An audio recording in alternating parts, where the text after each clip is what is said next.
Welcome back. In today's video, we're going to compare Supabase versus MongoDB, two really popular database technologies. Let's get started. So first, let's start with Supabase. Supabase is often called the open-source alternative to Firebase. It's basically a backend as a service built on top of PostgreSQL. That means you get a full SQL relational database, but on top of that, Supabase also gives you authentication, file storage, APIs, and even real-time subscriptions right out of the box.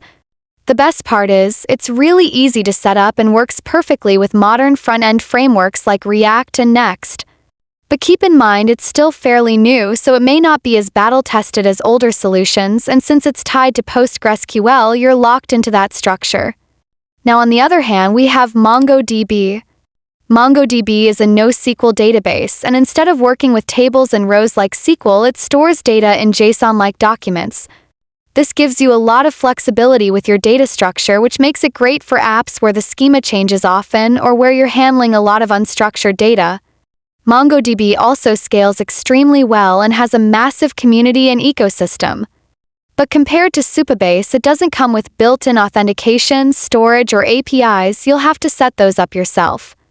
Also, if your app needs complex relationships between data, MongoDB might not be as smooth as a relational database like PostgreSQL.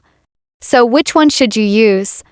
Go with Supabase if you want an all-in-one backend solution where you don't have to worry about setting up auth, APIs, or real-time features.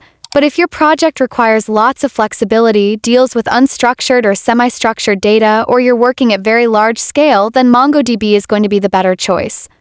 And that's it.